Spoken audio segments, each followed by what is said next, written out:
El testamento que lo cambiaría todo no mencionaba dinero ni poder, sino a una mujer. A Mateo, la tierra que era su vida le fue en parte arrebatada por una desconocida con manos delicadas de artista y alma de ciudad. La odió desde el primer segundo en que la vio, sin saber que su orgullo ya lo estaba sentenciando a una guerra inesperada. Lo que comenzaría como una batalla encarnizada por un viñedo se transformaría en una lucha desesperada por su propio corazón. Antes de comenzar, dale like a este video, suscríbete al canal y comenta aquí abajo desde donde lo estás viendo. Tu apoyo nos ayuda a contar historias más poderosas. Que tu vida esté llena de bendiciones si te suscribiste al botón de abajo que dice suscribirse o suscribirme. Ahora, comencemos. El sol de la tarde caía a plomo sobre los viñedos de la Escondida, pintando los racimos de uvas de un púrpura intenso y profundo, casi negro. Mateo sentía cada rayo de sol como una caricia familiar, un recordatorio de que él pertenecía a esa tierra tanto como las vides que su bisabuelo había plantado hacía más de un siglo. Con las manos manchadas de tierra y el sudor perlando su frente, recorría las hileras de plantas con una devoción casi religiosa. Conocía cada cepa, cada hoja, el sabor exacto de la uva en el punto justo de madurez. La Escondida no era solo su trabajo, era el latido de su corazón, el legado que don Eladio, su mentor y figura paterna, le había prometido desde que era un niño. Don Eladio no tenía hijos varones, solo una hija que había huido a la ciudad hacía décadas, y para todos en el valle, Mateo era el heredero natural. Hoy, esa promesa se haría oficial. La lectura del testamento era en una hora. Mateo se quitó los guantes de trabajo, sus manos callosas y fuertes testimoniaban años de dedicación. Una sonrisa de satisfacción tiró de sus labios. Finalmente, todo por lo que había luchado sería suyo. Al entrar en la casona principal, el aroma a madera vieja y a vino añejo lo recibió. Elena, la cocinera y ama de llaves que lo había visto crecer, le ofreció un vaso de agua fresca. «Nervioso, muchacho», preguntó ella, con sus ojos sabios y arrugados. «Es solo una formalidad, Elena». «Sabes tan bien como yo lo que quería don Eladio», respondió Mateo con una confianza que no dejaba lugar a dudas. Se duchó rápidamente y se puso una camisa limpia, aunque no pudo domar del todo su cabello oscuro y rebelde. Se miró al espejo. A sus 34 años, tenía la piel curtida por el sol y una mirada intensa, seria, acostumbrada a escrutar el horizonte en busca de señales de lluvia o plagas. Era un hombre de la tierra, sólido y directo. Cuando el abogado, el señor Ramírez, llegó, Mateo lo recibió en el gran salón, donde un retrato de don Eladio presidía la estancia con una sonrisa bonachona. Se sentaron a la mesa de roble macizo, pero el abogado carraspeó, incómodo. «Debemos esperar a la otra principal beneficiaria, Mateo. Está a punto de llegar». Mateo frunció el ceño. «¿Otra beneficiaria? ¿Se refiere a la hija de Eladio?» «No exactamente. A su nieta. La señorita Sofía Rivera». El nombre no le sonaba de nada. Sintió una punzada de inquietud, un mal presagio que se instaló en su estómago. Justo en ese momento, el sonido de un coche caro aparcando en la gravilla del camino resonó en el silencio del campo. Segundos después, la puerta se abrió y entró ella. Sofía Rivera era todo lo que Mateo despreciaba. Alta, delgada, vestida con unos pantalones de lino blanco impecables y una blusa de seda que debían costar más que un jornal entero. Su cabello castaño claro estaba recogido en un moño elegante y desordenado, y sus ojos, de un color avellana sorprendentemente penetrante, lo recorrieron con una curiosidad distante. Llevaba unas gafas de sol de diseño sobre la cabeza y sus manos, de dedos largos y finos, no tenían ni un rastro de tierra. Eran manos de artista, no de trabajadora. «Usted debe ser Mateo», dijo ella, su voz suave pero con un timbre urbano que rechinó en los oídos de él. No le extendió la mano. Él tampoco hizo el amago. Simplemente la miró de arriba abajo, su desprecio creciendo con cada segundo. Era una intrusa, una extraña venida a reclamar lo que no le pertenecía. Se sentó frente a él con una delicadeza estudiada, y el señor Ramírez, visiblemente aliviado por poder empezar, abrió el sobre lacrado. «Yo, Eladio Vargas, en pleno uso de mis facultades mentales, comenzó a leer el abogado. Mateo apenas escuchaba, su atención estaba fija en la mujer que lo observaba con una expresión indescifrable. El abogado llegó a la parte crucial.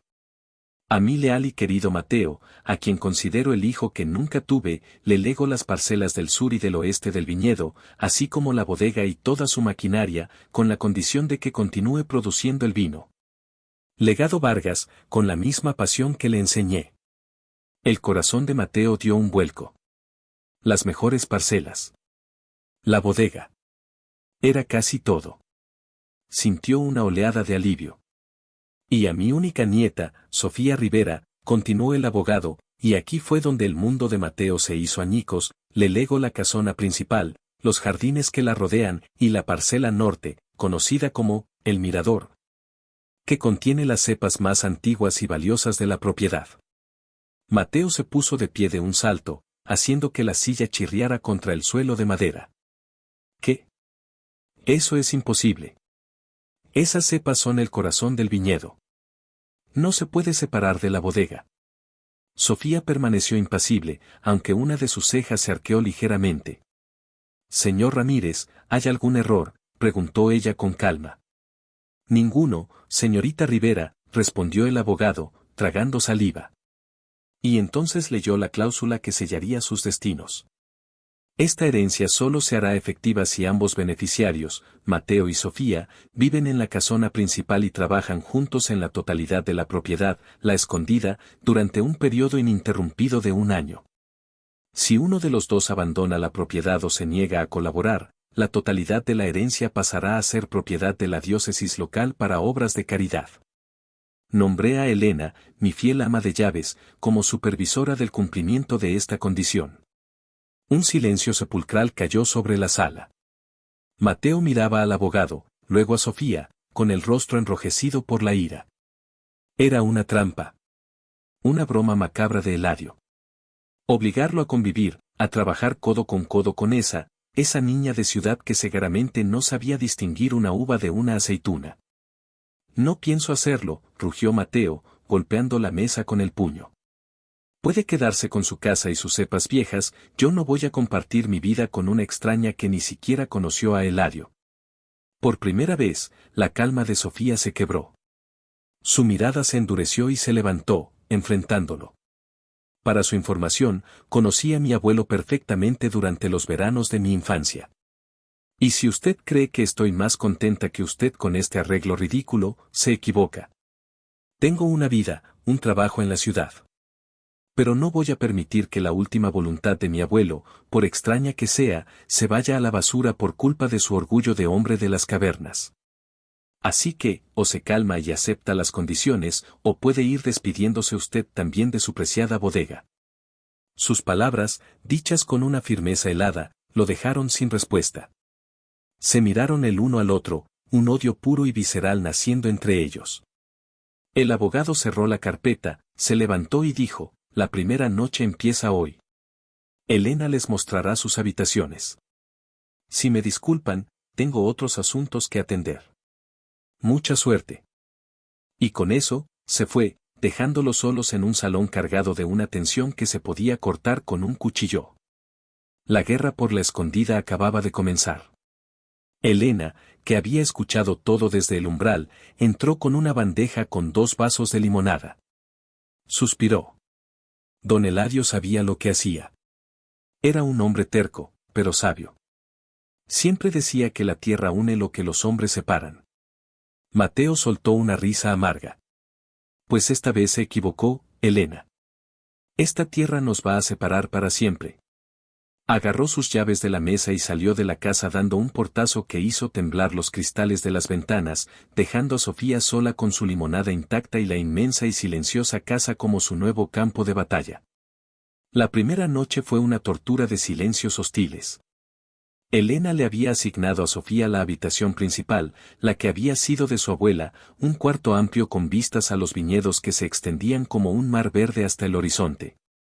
Mateo, por su parte, se atrincheró en su antiguo cuarto, más pequeño y austero, al otro lado del pasillo. Sofía deshizo su maleta, colgando sus vestidos de seda y sus blusas de diseño en el armario de cedro. Se sentía como una actriz en el decorado equivocado. Su vida estaba en la ciudad, en su estudio de restauración de arte, rodeada de olor a pigmentos y barniz, no a estiércol y tierra húmeda. ¿Qué demonios estaba pensando su abuelo? Miró por la ventana. Las últimas luces del día teñían el cielo de naranja y rosa. Allá abajo, vio a Mateo caminando entre las vides, tocando las hojas con una familiaridad que a ella le pareció casi un acto de amor. Una punzada de algo que no supo identificar, envidia, la asaltó. Él pertenecía a ese lugar. Ella era la pieza que no encajaba. La cena fue un desastre. Elena se había esmerado en preparar un estofado de cordero, el favorito de don Eladio. Lo sirvió en la gran mesa del comedor, donde podrían haberse sentado 20 personas. Los dos comieron en los extremos opuestos de la mesa, el sonido de los cubiertos contra la loza era el único ruido que rompía la tensión.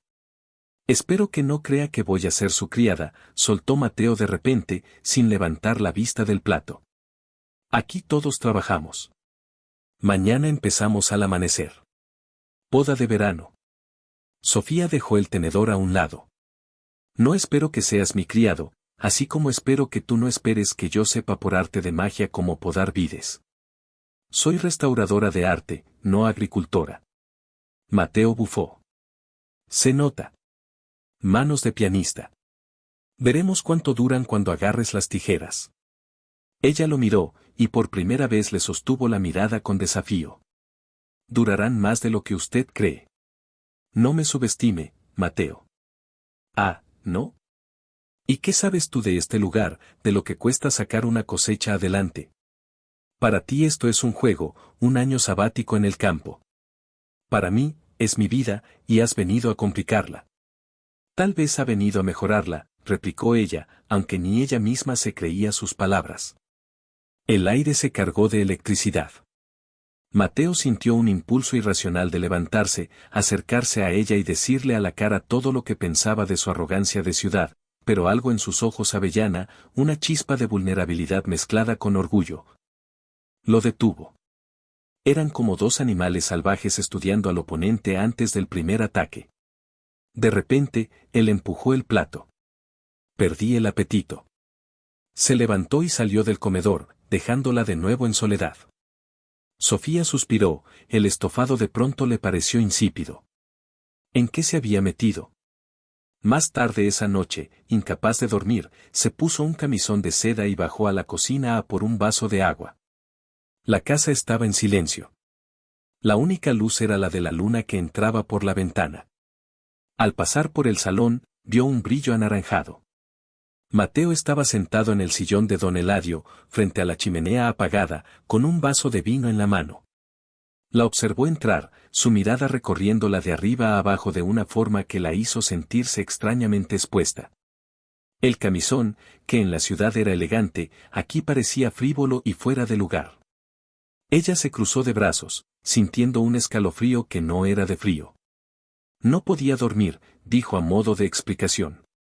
Él no respondió, solo dio un sorbo a su vino. El silencio era incómodo. Sofía se sintió obligada a llenarlo. Es un vino excelente. Lo hice yo, respondió él, su voz ronca. La cosecha del año pasado. Don Eladio decía que tenía carácter. Como su dueño. La ironía en su voz era palpable.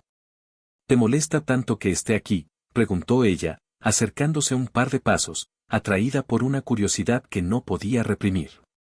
Él levantó la vista y sus ojos oscuros se encontraron con los de ella en la penumbra. Me molesta que alguien que no ha sacrificado nada por esta tierra se crea con derecho a ella. Me molesta que el sueño de mi vida dependa de la voluntad de una desconocida caprichosa. Yo no soy caprichosa. Y tampoco pedí esto. Pero estoy aquí, y pienso cumplir mi parte. Así que será mejor que te acostumbres a mi presencia. Él soltó una risa seca, sin alegría. Oh, no pienso acostumbrarme. Pienso hacerte la vida tan difícil que desearás volver corriendo a tu ciudad de asfalto y humo antes de que acabe el primer mes. Sofía sintió que la ira la invadía de nuevo, pero decidió jugar su misma carta. Se acercó un poco más, hasta quedar a solo un par de metros de su sillón. El olor a vino y a él, una mezcla de tierra y sudor limpio, le llegó sutilmente. Inclinó la cabeza y le dedicó una sonrisa lenta y provocadora. Inténtalo, vaquero. Quizás te sorprendas. Soy mucho más resistente de lo que parezco. Dicho esto, se dio media vuelta y caminó lentamente hacia la cocina. Sabía que él la estaba mirando, podía sentir sus ojos clavados en su espalda. Esa noche, por primera vez, no se sintió como una víctima en su juego, sino como una contrincante. El desafío estaba lanzado. Al día siguiente, el gallo cantó antes de que el sol asomara por las colinas. Sofía se despertó con el sonido y gruñó. Odiaba madrugar. Se vistió con la ropa más práctica que tenía, unos vaqueros viejos y una camiseta de algodón. Cuando bajó, Mateo ya estaba en la cocina, bebiendo un café negro y espeso. Llevaba una camiseta sin mangas que dejaba al descubierto sus brazos musculosos y bronceados. Le lanzó una mirada despectiva. Bonitas botas. Espero que no te importe que se llenen de barro. Sofía miró sus zapatillas de deporte blancas y suspiró. No traje otra cosa. Él sonrió con malicia. Claro que no. En el cobertizo, le entregó un par de guantes gruesos y unas tijeras de podar. Esto es simple, dijo, su tono condescendiente. Cortas los brotes sobrantes para que la fuerza de la planta se concentre en los racimos principales. Así. Cortas aquí y aquí. ¿Entendido? Le hizo una demostración rápida y precisa, sus manos moviéndose con una habilidad asombrosa. Sofía asintió, intentando memorizar el movimiento. La primera hora fue un infierno. Las tijeras eran pesadas, sus manos inexpertas eran torpes.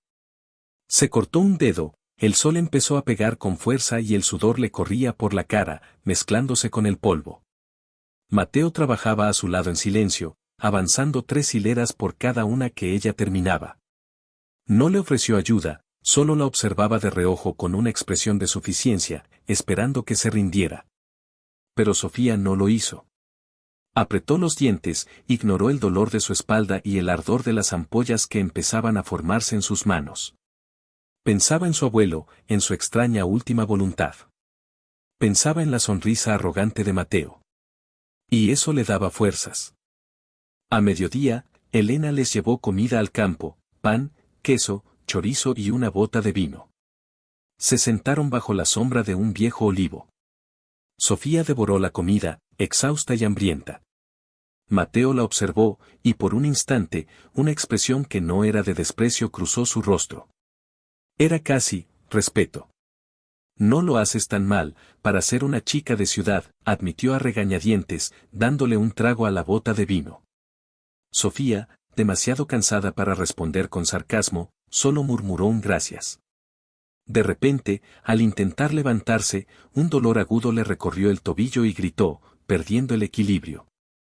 Había pisado mal en una raíz oculta. Mateo reaccionó por puro instinto.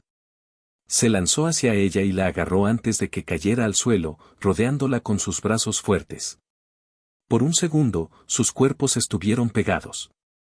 Sofía apoyó las manos en su pecho duro y musculoso, sintiendo el calor de su piel a través de la camiseta. Él la sostuvo por la cintura, su rostro a centímetros del de ella. Sus alientos se mezclaron. Pudo ver las motas doradas en sus ojos oscuros, oler el aroma a tierra y a sol que emanaba de él. El mundo pareció detenerse. La hostilidad que los había definido hasta ahora se disolvió en el aire, reemplazada por una conciencia súbita y eléctrica de la presencia del otro. Fue Mateo quien rompió el hechizo. La apartó con brusquedad, como si su contacto lo quemara. ¿Estás bien?, preguntó, su voz más ronca de lo normal. Mi tobillo, creo que me lo torcí, dijo Sofía, haciendo una mueca de dolor al intentar apoyarlo. Él maldijo por lo bajo.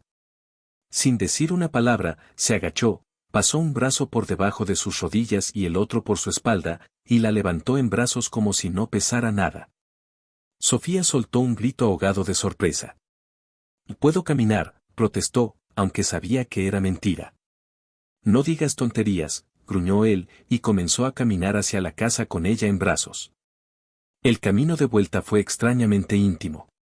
Sofía, con el orgullo herido pero demasiado dolorida para resistirse, rodeó su cuello con los brazos para no caerse. Su mejilla rozaba su hombro, y podía sentir el ritmo constante de su corazón latiendo contra su pecho. Cerró los ojos por un instante, dejándose llevar por la extraña sensación de seguridad que le transmitían sus brazos. Cuando llegaron a la casa, la depositó con cuidado en el sofá del salón. «Quédate aquí. Iré a por hielo». Regresó con una bolsa de hielo envuelta en un paño y se arrodilló frente a ella. Con una delicadeza que la sorprendió, le quitó la zapatilla y el calcetín. Su tobillo estaba hinchado y empezaba a amoratarse. Él aplicó el hielo con cuidado, su toque firme y seguro. Sus dedos rozaron la piel de ella, y una corriente eléctrica les recorrió a ambos. Se miraron, y esta vez no había odio ni desafío en sus ojos, solo una pregunta silenciosa y confusa. «Cuidado, vaquero», susurró ella, su voz temblorosa por la mezcla de dolor y la inesperada proximidad. «Si sigues siendo tan amable, podrías empezar a gustarme». La comisura de los labios de Mateo se torció en una sonrisa torcida. Su voz salió en un murmullo bajo y profundo que le provocó un escalofrío. «No te hagas ilusiones, ciudadana. Solo me aseguro de que la heredera esté en una pieza para que el testamento no se anule y me dejes en paz lo antes posible». Pero sus ojos decían otra cosa. La intensidad de su mirada la desarmó. Su pulgar acarició suavemente el arco de su pie, un gesto casi inconsciente, pero increíblemente íntimo. El aire entre ellos se volvió denso, pesado. Podían oír sus propias respiraciones. Mateo se inclinó un poco, como atraído por un imán. Sofía no se movió, su corazón martilleaba en su pecho. El momento se rompió por la voz de Elena desde la puerta. «¿Qué ha pasado aquí?» Ambos se separaron como si hubieran recibido una descarga eléctrica. Mateo se puso de pie bruscamente. «Se ha torcido el tobillo». «No es nada. Mañana estará dando guerra otra vez». Y sin decir más, salió del salón, dejando a Sofía con el corazón desbocado y el frío del hielo en el tobillo contrastando con el calor que se había extendido por todo su cuerpo. Esa tarde, la tregua forzada se había roto, pero no para volver a la guerra, sino para dar paso a un territorio nuevo y mucho más peligroso, la atracción. Los días siguientes se instaló una nueva dinámica entre ellos. Sofía, con el tobillo vendado, no podía trabajar en el campo, así que Mateo, bajo la mirada vigilante de Elena, le asignó tareas más ligeras. Le encargó organizar y catalogar las viejas botellas de la bodega y limpiar las barricas. Mientras ella trabajaba en el frescor subterráneo de la bodega, él entraba y salía, supervisando la fermentación, tomando muestras. Los silencios entre ellos ya no eran tan hostiles.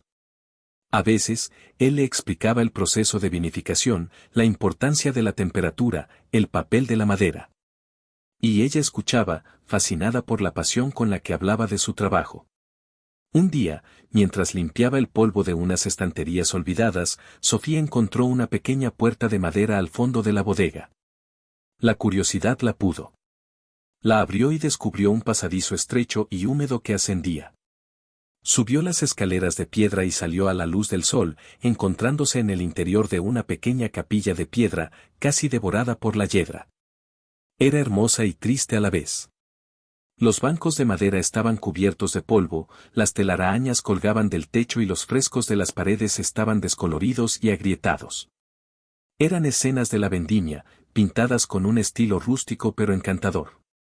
Se acercó a una pared donde la pintura se estaba desconchando y, con su ojo experto, vio algo debajo. Con cuidado, usando la uña, levantó un pequeño trozo.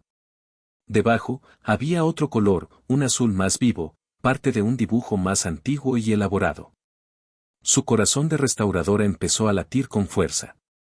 «Es la antigua capilla de la familia», dijo la voz de Mateo a sus espaldas, haciéndola sobresaltar. Se había acercado sin que ella lo notara. «Mi tatarabuelo la construyó. Lleva abandonada décadas. Las pinturas son increíbles. Pero parece que hay algo debajo de la capa superior, dijo ella, más para sí misma que para él. Probablemente mi bisabuela las mandó pintar encima. Le parecía que las originales eran demasiado paganas.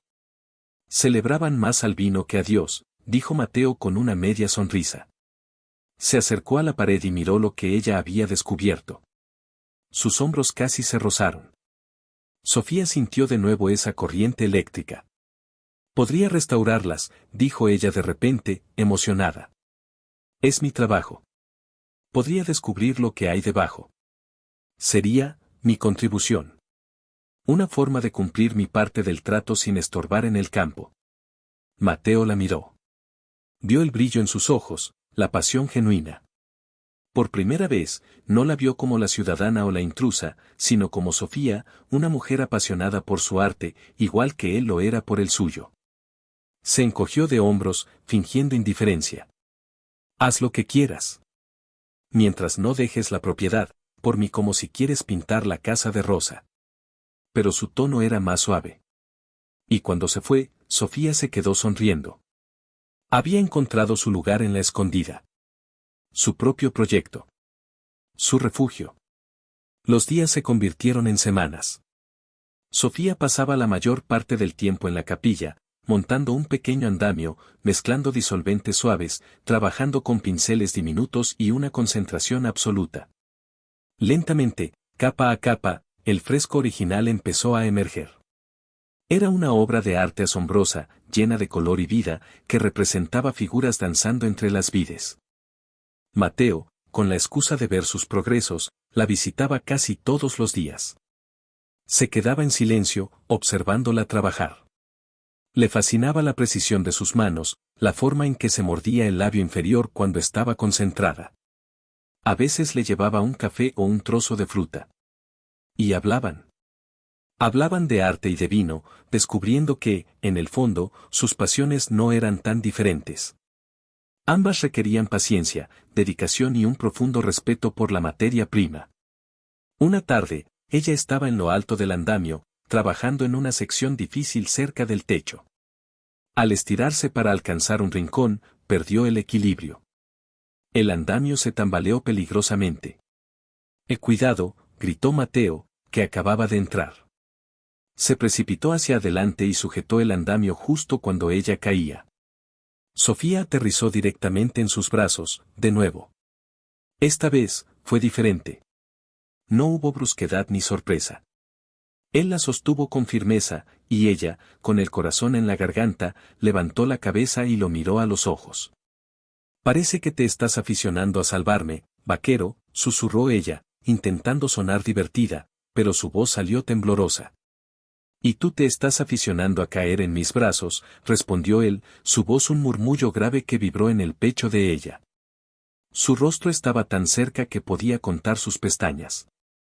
Él bajó la mirada a sus labios, que estaban entreabiertos. Y entonces, lentamente, inclinó la cabeza. Sofía contuvo la respiración. Iba a besarla. Podía sentirlo, desearlo. Su cuerpo entero se tensó de anticipación. Sus labios estaban a punto de tocarse cuando el sonido estridente de un teléfono móvil rompió el hechizo. Era el de Sofía, que había dejado en una mesa cercana. El tono de llamada, una canción de jazz moderna, sonó discordante en la vieja capilla. Se separaron al instante, como dos adolescentes pillados en falta. Mateo la bajó al suelo, dando un paso atrás, con el rostro endurecido de nuevo, como si se arrepintiera de su momento de debilidad. Sofía, sonrojada y confundida, fue a contestar el teléfono. Dani. ¡Qué sorpresa!, dijo, su voz un poco más aguda de lo normal.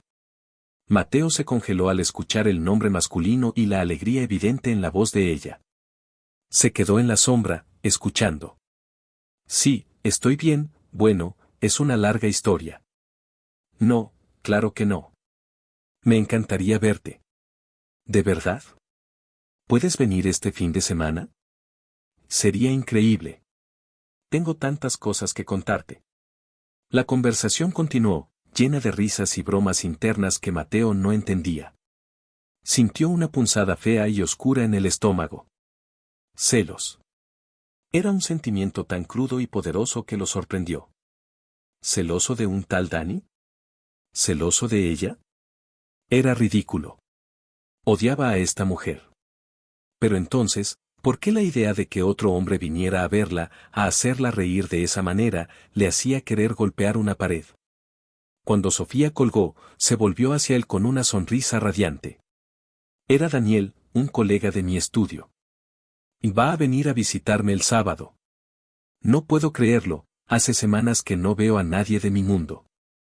La palabra mi mundo fue como una bofetada para Mateo. La brecha entre ellos, que por un momento había parecido tan pequeña, se abrió de nuevo, convirtiéndose en un abismo. Su rostro se volvió una máscara inexpresiva. «Qué bien por ti», dijo con una frialdad cortante. «Ahora, si me disculpas, tengo trabajo que hacer». «¿De verdad?». Se dio la vuelta y salió de la capilla sin mirar atrás. Sofía se quedó allí, su sonrisa desvaneciéndose. No entendía su reacción. Un momento estaban a punto de besarse, y al siguiente, él volvía a ser el hombre huraño y distante del primer día. Se tocó los labios, que todavía hormigueaban por la cercanía de los suyos. El sábado llegó demasiado rápido para el gusto de Mateo. Pasó la mañana trabajando furiosamente en el viñedo, intentando arrancar la imagen de Sofía de su mente con el esfuerzo físico. Pero no funcionaba. Cada vez que cerraba los ojos, veía su rostro, sus ojos avellana, sus labios a punto de ser besados. Maldijo en voz alta, asustando a un pájaro que estaba cerca. A mediodía, un coche deportivo de color rojo brillante subió por el camino de tierra, una mancha de modernidad arrogante en la paz del campo. Mateo lo observó desde lejos, sus manos apretando las tijeras de podar con tanta fuerza que sus nudillos se pusieron blancos. Del coche bajó un hombre. Era alto, llevaba ropa de marca, el pelo perfectamente peinado y una sonrisa de anuncio de dentífrico. Daniel. Sofía salió corriendo de la casa para recibirlo. Lo abrazó con una efusividad que Mateo nunca había recibido de ella. El tal Daniel la levantó en vilo, dándole una vuelta en el aire mientras ambos reían. Para Mateo, la escena era como vinagre en una herida abierta. Daniel le entregó un enorme ramo de flores exóticas y una caja de bombones belgas. Hablaban y gesticulaban, su complicidad era evidente. Se tocaban el brazo al hablar, se reían de chistes que él no podía oír. Eran dos criaturas de la misma especie, de ese mundo urbano y sofisticado del que él no formaba parte. Sofía lo vio observándolos desde lejos y lo saludó con la mano, llamándolo para que se acercara. Mateo. Ven, quiero presentarte a alguien. Él sintió el impulso de darse la vuelta y marcharse, de ignorarlos. Pero su orgullo, un orgullo terco y estúpido, se lo impidió. No iba a dejar que vieran que le afectaba. Caminó hacia ellos lentamente, limpiándose el sudor de la frente con el dorso de la mano, sintiéndose tosco y sucio en comparación con la pulcritud de Daniel. Daniel, este es Mateo, el socio que te conté. Mateo, este es Daniel, mi amigo y compañero. Daniel le tendió la mano con una sonrisa que a Mateo le pareció falsa. Encantado. Sofía me ha hablado mucho de este lugar.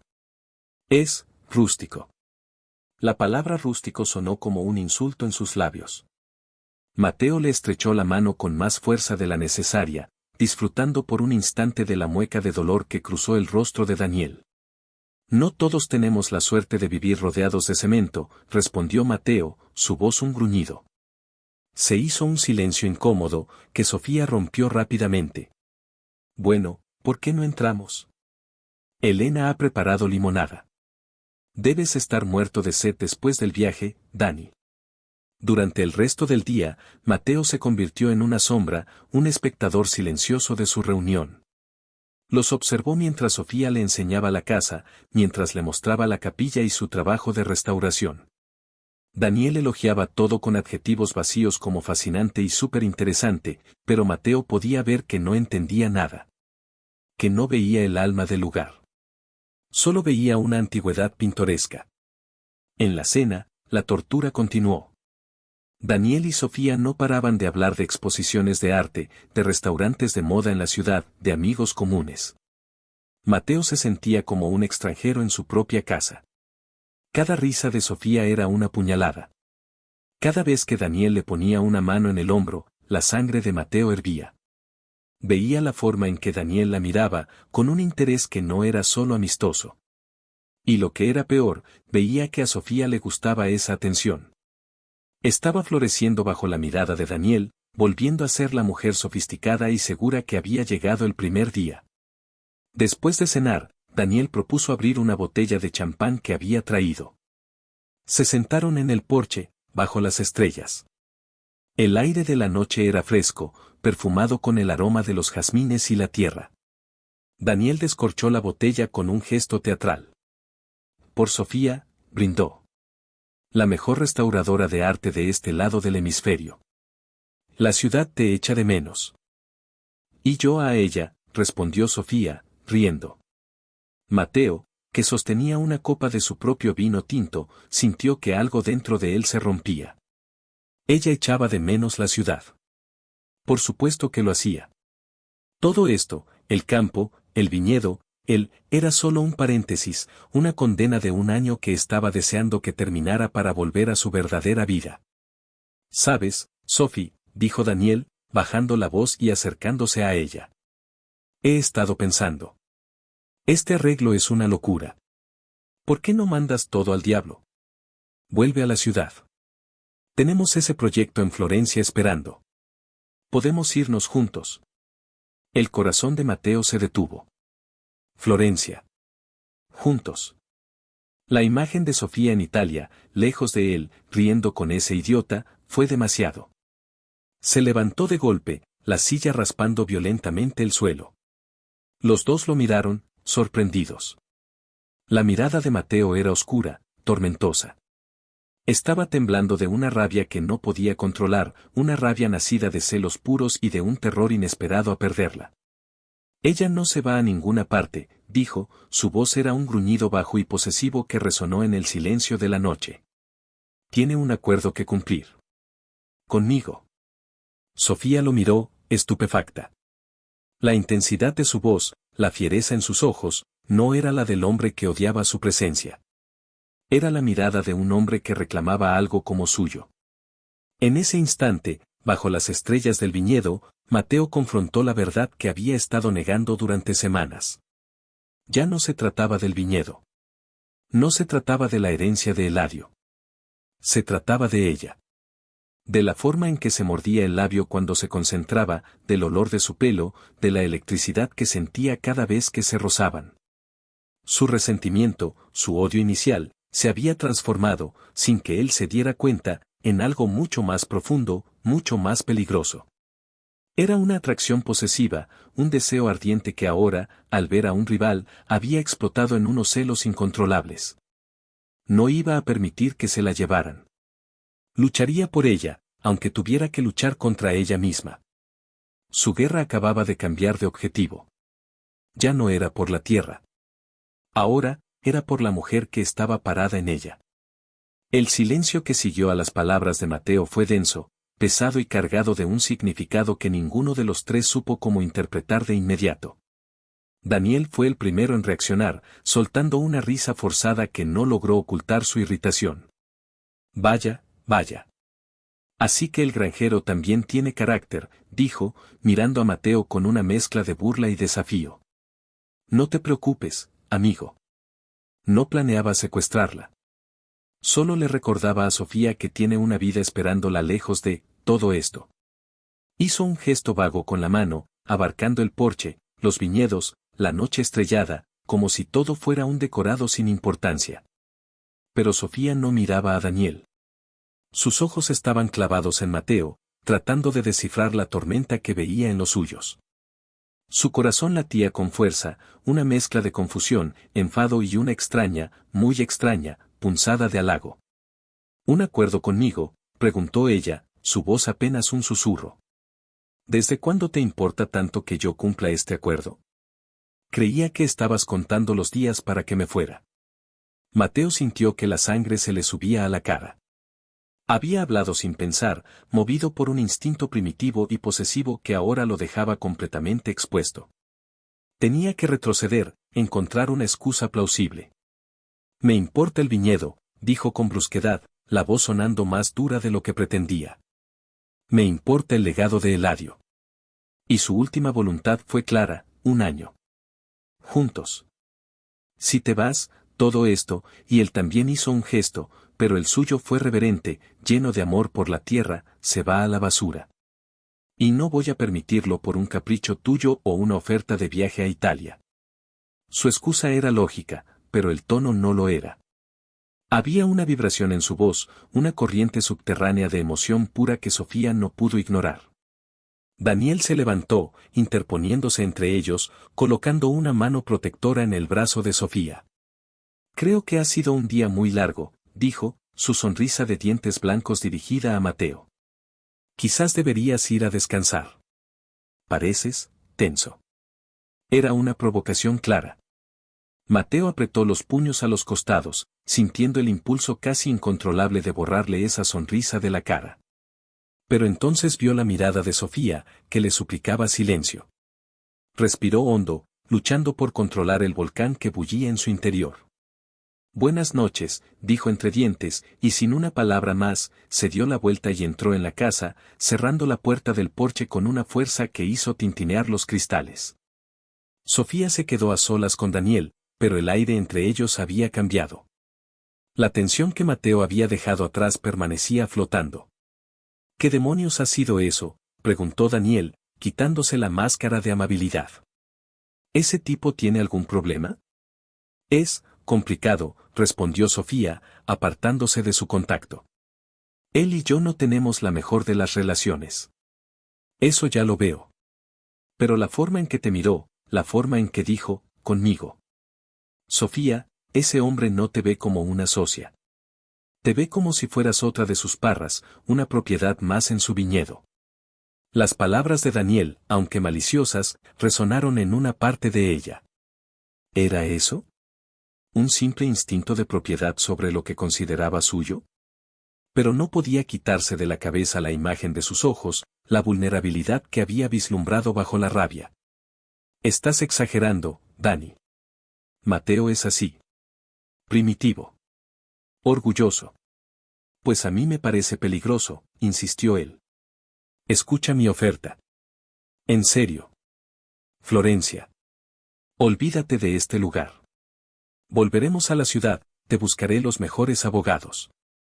Hay formas de impugnar un testamento tan ridículo como este. Sofía lo miró. Daniel representaba todo lo que conocía, su trabajo, sus amigos, la comodidad de la vida urbana.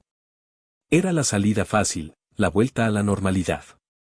Pero por alguna razón, la idea de marcharse, de dejar a Mateo con la victoria de haberla expulsado, le dejaba un sabor amargo en la boca. Y no solo por el viñedo. Te agradezco que hayas venido, Dani. Y aprecio tu preocupación. Pero no voy a huir. Le hice una promesa a la memoria de mi abuelo, y voy a cumplirla. La determinación en su voz sorprendió incluso a ella misma. Daniel suspiró, derrotado por el momento. Como quieras, Sophie. Pero ten cuidado con ese vaquero. No me fío de él. Al día siguiente, la atmósfera durante el desayuno era gélida. Mateo comía en silencio, su rostro una máscara de piedra. Daniel intentaba mantener una conversación ligera, pero sus palabras morían en la tensión que emanaba de la otra punta de la mesa. Sofía se sentía atrapada en medio de una guerra fría que no entendía del todo. Daniel se marchó a media mañana. En la despedida, la abrazó con fuerza y le susurró al oído, mi oferta sigue en pie. Solo tienes que llamar. Luego, se enfrentó a Mateo, que observaba desde el umbral de la casa con los brazos cruzados. Cuídala, le dijo Daniel en un tono que era una clara advertencia. Mateo simplemente arqueó una ceja. Sé cuidar lo que es mío, respondió, y las palabras salieron con una naturalidad posesiva que hizo que Sofía se sonrojara y que Daniel frunciera el ceño antes de meterse en su coche rojo y desaparecer en una nube de polvo. Se quedaron solos.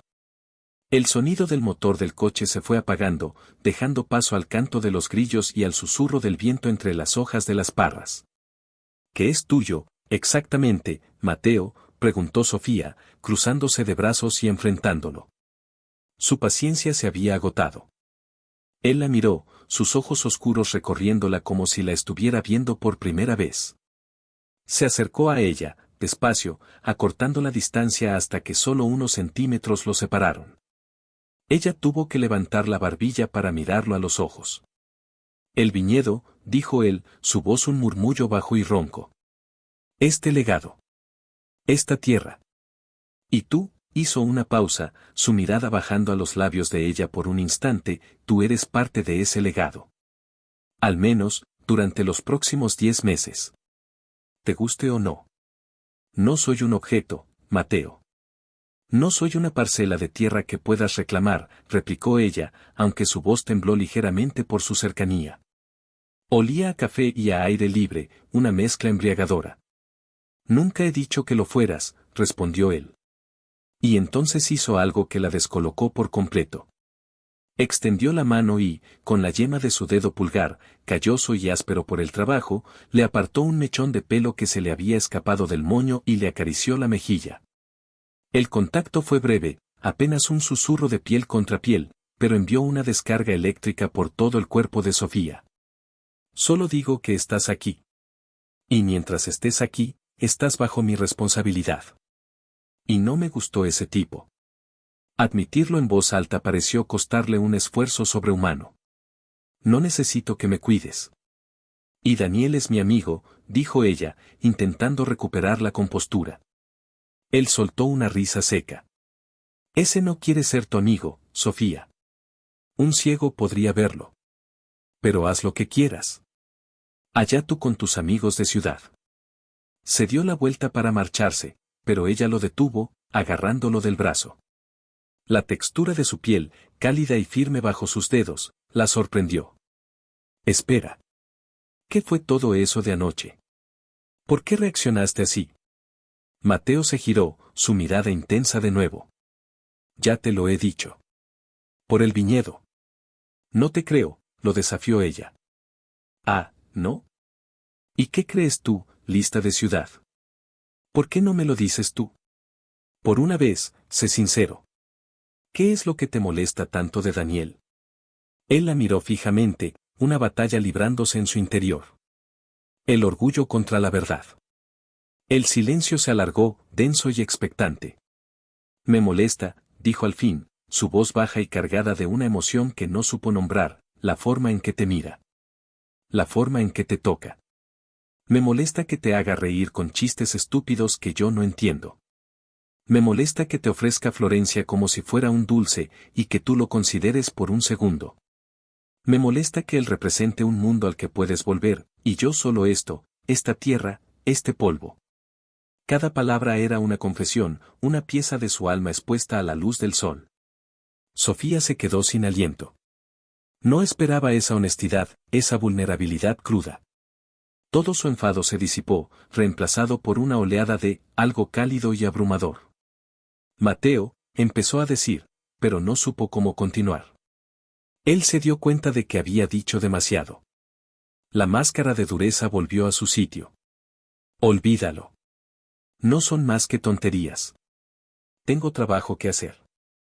Intentó soltarse de su agarre, pero ella lo sujetó con más fuerza. No. No lo olvides. Yo, no consideré su oferta. Le dije que me quedaba. La revelación pareció sorprenderlo. La tensión en sus hombros se relajó un poco. ¿Por qué? Por mi abuelo, dijo ella rápidamente.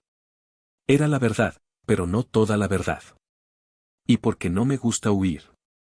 ¿Y por qué? Vaciló, porque quizás este lugar no está tan mal, después de todo. Sus ojos se encontraron y se sostuvieron. Un entendimiento silencioso pasó entre ellos. La tregua inestable que habían tenido antes se estaba convirtiendo en algo diferente, algo con raíces más profundas y peligrosas. Mateo asintió lentamente, procesando sus palabras. Luego, su mirada se posó en la mano de ella, que todavía sujetaba su brazo. Con un movimiento lento, cubrió la mano de ella con la suya. Sus manos eran un contraste perfecto, la de ella, pálida y con los dedos largos, aunque con algunas cicatrices del trabajo en la capilla, la de él, grande, oscura, curtida. Pues si te quedas, dijo él en voz baja, tendrás que aprender a hacer las cosas a mi manera. Sofía sonrió, una sonrisa genuina por primera vez en días. Me parece que eso es negociable, vaquero. Por primera vez, él le devolvió la sonrisa. No era una sonrisa completa, solo una ligera curva en sus labios, pero le iluminó el rostro, suavizando sus rasgos duros. Todo en esta vida es negociable, ciudadana. En los días que siguieron, el cambio fue sutil pero innegable. La guerra abierta dio paso a una especie de competición juguetona. Mateo, fiel a su nueva y no declarada misión de conquistarla, comenzó a enseñarle cosas sobre el viñedo, pero su método había cambiado. Ya no era condescendiente. Ahora la desafiaba. ¿A que no eres capaz de distinguir una hoja de tempranillo de una de garnacha?, le decía, llevándola a las hileras y explicándole las diferencias con una paciencia que ella no le conocía. Sofía, competitiva por naturaleza, se aplicaba con esmero, memorizando formas y texturas, y se sentía extrañamente satisfecha cuando acertaba y él la miraba con un atisbo de orgullo. Una tarde, él estaba reparando el motor del viejo tractor que usaban en el campo. Ella salió a llevarle agua y se quedó observándolo. Estaba cubierto de grasa, su camiseta sin mangas pegada a la espalda sudorosa, los músculos de sus brazos flexionándose con cada giro de la llave inglesa. Había una concentración y una habilidad en sus movimientos que a ella le pareció fascinante. Esto sí que es una obra de arte y no tus pinturas, bromeó ella, apoyándose en la rueda del tractor. Él levantó la vista, limpiándose la frente con el antebrazo y dejando una mancha de grasa. Sonrió. Esto da de comer. Tus pinturas solo cogen polvo. Mis pinturas cuentan historias, replicó ella. Mi tractor hará la tierra que da las uvas que cuentan su propia historia en cada botella de vino. Gano yo. Se rieron. Era fácil. Cómodo. Déjame intentar, dijo ella de repente, señalando el motor. Él arqueó las cejas. ¿Tú? Si te vas a romper una uña. Te dije que no me subestimaras. Él suspiró de forma teatral. De acuerdo. Ven aquí. Le explicó lo que estaba haciendo, su cuerpo pegado al de ella mientras le indicaba que pieza a girar. Sofía era muy consciente de su aliento cálido en su nuca, del calor que irradiaba su cuerpo. Sus manos se rozaron al agarrar la herramienta, y el contacto fue como una pequeña descarga. ¿Ves?, dijo él, su voz más grave de lo habitual, justo al lado de su oído. Para que una máquina funcione, todas las piezas tienen que encajar a la perfección. Estar en sintonía. ¿Cómo? Como la gente. Sofía se giró para mirarlo, sus rostros a milímetros de distancia. La grasa en la mejilla de él parecía extrañamente atractiva. ¿Y nosotros, Mateo?, susurró ella, ¿estamos en sintonía? Él no respondió con palabras. Su mirada lo dijo todo. La tensión volvió, más fuerte que nunca. Pero el momento fue interrumpido por la bocina de un camión que llegaba. Era el proveedor de corchos. Mateo se apartó bruscamente, como si despertara de un trance. El trabajo, murmuró, y se fue a atender al conductor, dejando a Sofía con el corazón acelerado y el olor a grasa y a él en su piel. Las noches también cambiaron. A menudo, después de cenar, se sentaban en el porche, cada uno con una copa de vino, y hablaban. Ella le contaba sobre su vida en la ciudad, sobre el arte, sobre sus viajes. Él, más reacio al principio, empezó a abrirse, a contarle historias del viñedo, de su infancia con don Eladio, de sus sueños de crear un vino que ganara premios internacionales. En esas conversaciones, descubrieron un respeto mutuo por la dedicación del otro a su pasión. Sofía continuaba trabajando en la capilla.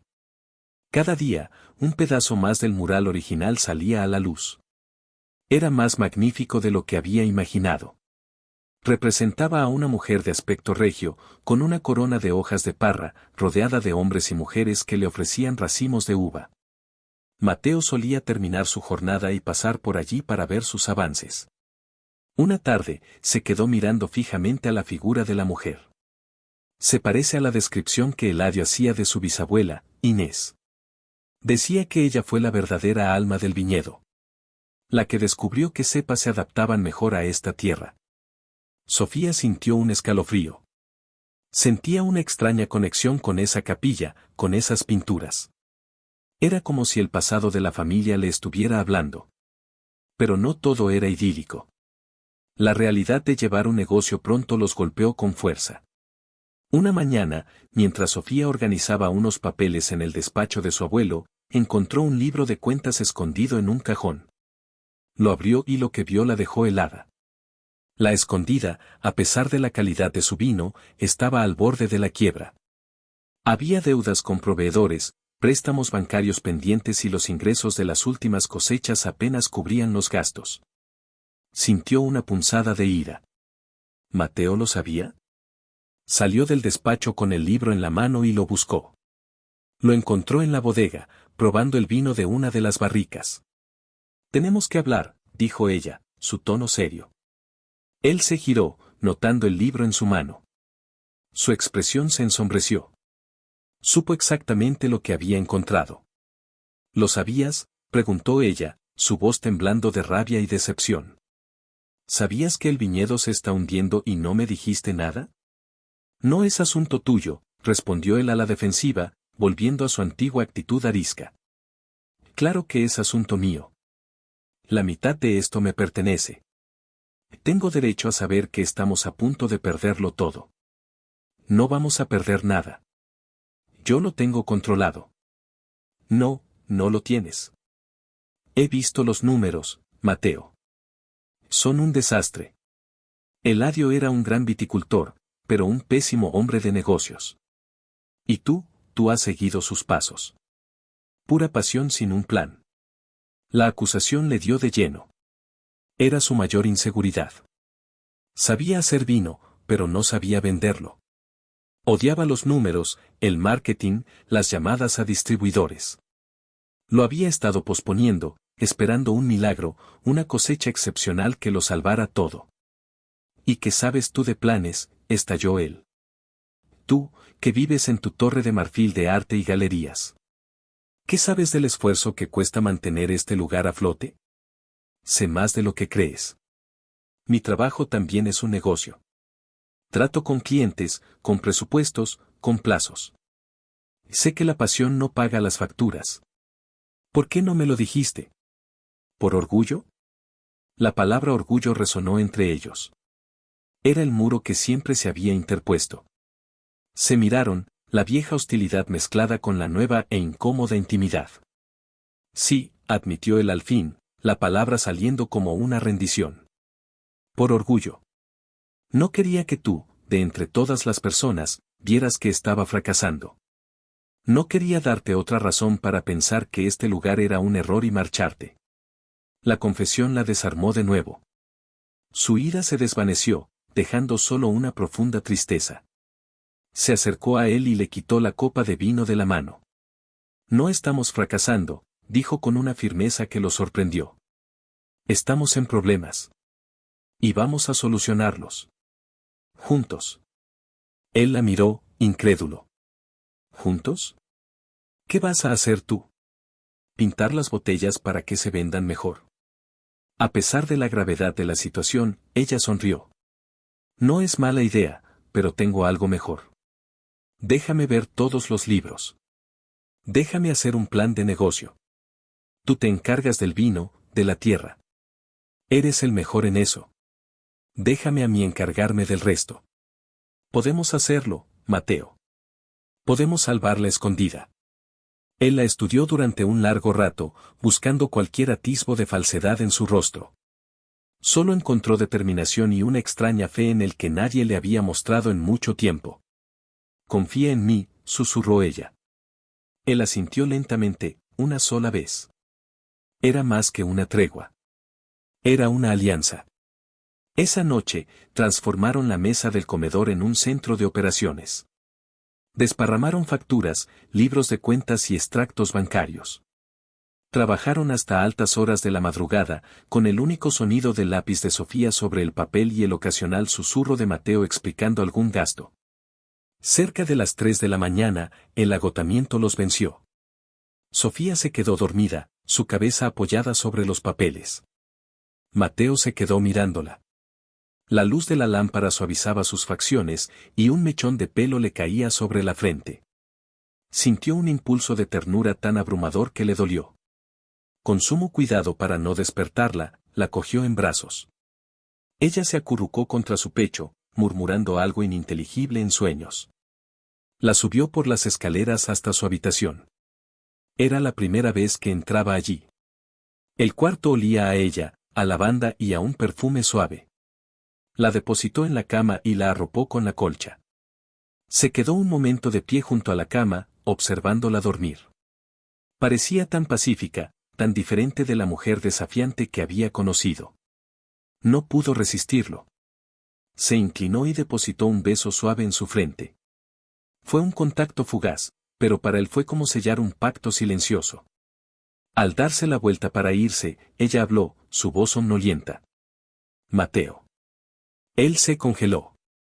¿Creías que estaba dormida?, susurró ella, abriendo los ojos y sonriendo débilmente. Él se sonrojó, algo que rara vez hacía. Yo, solo te traía a la cama. Gracias, dijo ella. Quédate un momento. Dudó, pero luego se sentó en el borde de la cama. ¿Crees que lo lograremos?, preguntó ella, su voz revelando por primera vez el miedo que sentía. Él le tomó la mano. Sus dedos se entrelazaron de forma natural. Sí, dijo él, y por primera vez lo creía de verdad. Juntos, lo haremos. Se quedaron así, en silencio, tomados de la mano, mientras la luna se colaba por la ventana. La batalla por la escondida se había convertido en su batalla. Ya no eran dos herederos forzados, sino dos socios. Dos almas tercas que, quizás, habían encontrado en el otro la pieza que les faltaba para que todo encajara. Al día siguiente, armados con café y una nueva determinación, se pusieron manos a la obra. El plan de Sofía era audaz. Propuso modernizar la marca, crear una página web para vender directamente al público, ofrecer catas de vino y visitas guiadas al viñedo e incluso convertir un par de habitaciones de la casona en un alojamiento rural de lujo. Mateo era escéptico. Turistas. Aquí. Paseándose por mis viñas. ¿Estás loca? Se llama enoturismo, y es un negocio muy rentable, le explicó ella con paciencia, mostrándole ejemplos de otras bodegas. La gente no solo quiere comprar vino, quiere vivir una experiencia. Y nosotros tenemos la historia, la belleza y, gracias a ti, un vino increíble. Podemos venderles el paquete completo. No sé, dudó él. Suena a vender el alma del viñedo. Ella le puso una mano en el brazo. No es vender el alma. Es compartirla, para poder salvar el cuerpo. Piénsalo, Mateo. Gente que venga, que se enamore de este lugar como lo estamos nosotros, que se vaya a su casa y le cuente a todo el mundo sobre el vino, Legado Vargas. Poco a poco, la convenció. Dividieron las tareas. Él se centraría en preparar la bodega y los viñedos para las visitas. Ella se encargaría del marketing, la web y la decoración de las habitaciones. Trabajaban desde el amanecer hasta el anochecer, uno al lado del otro. Sus días estaban llenos de pequeñas discusiones sobre el color de las paredes o el texto de la web, pero eran discusiones constructivas, llenas de una energía nueva. Y estaban llenos también de momentos robados. Una mirada cómplice sobre los libros de cuentas. Un roce de manos al pasarse una herramienta. Un día, mientras él le enseñaba a conducir el viejo camión del viñedo en un campo abierto, el vehículo se caló. Ella estaba frustrada. No puedo. Es una tartana. No es la tartana, eres tú. Tienes que sentir el embrague, escuchar el motor, le dijo él. Se acercó por detrás de su asiento, rodeándola con los brazos para alcanzar el volante y la palanca de cambios. Mira, le susurró al oído, su aliento haciéndole cosquillas en el cuello. La mano firme en el volante. Así. Puso su mano sobre la de ella. Y el cambio, tiene que ser suave, pero decidido. ¿Cómo, esto? Dio su mano para cambiar de marcha, su cuerpo presionado contra la espalda de ella. Sofía se olvidó del camión, del embrague, de todo. Solo era consciente de su cuerpo contra el suyo, de su voz profunda vibrando a través de ella. ¿Lo entiendes ahora?, preguntó él, su voz era casi un ronroneo. Ella tragó saliva y asintió, incapaz de hablar. Bueno, tartamudeó ella, el calor subiéndole por el cuello. Quizás necesito más práctica. Él sonrió contra su pelo. Tenemos todo el tiempo del mundo, dijo. La lección de conducir se convirtió en una excusa para la cercanía, para un juego de seducción sutil que ambos disfrutaban inmensamente. Una noche, agotados pero satisfechos tras un día de trabajo pintando una de las habitaciones de invitados, pidieron pizza a domicilio del pueblo más cercano, un lujo impensable semanas atrás. Se sentaron en el suelo del porche, comiendo directamente de la caja. Nunca pensé que diría esto, dijo Sofía, masticando un trozo de pepperoni, pero creo que estoy empezando a amar este lugar. El silencio por la noche, el olor a tierra mojada después de regar. Mateo la observó, con una expresión suave en el rostro. La tierra se te mete bajo la piel. Si la dejas. O quizás es el dueño de la tierra el que se te mete bajo la piel, dijo ella en voz baja, casi para sí misma. Él escuchó. Dejó su trozo de pizza y se acercó a ella. Sofía, empezó a decir, su voz seria. Ella lo miró, el corazón dando un vuelco. Sabía que estaban en el umbral de algo importante. Pero justo en ese momento, las luces de un coche iluminaron el camino de entrada. Era la camioneta del cartero del pueblo, algo inusual a esas horas. El hombre, mayor y amable, les entregó una carta urgente. Era del banco. El rostro de Mateo se endureció mientras leía la carta. Se la pasó a Sofía. Sus esperanzas se hicieron añicos. Era una notificación final.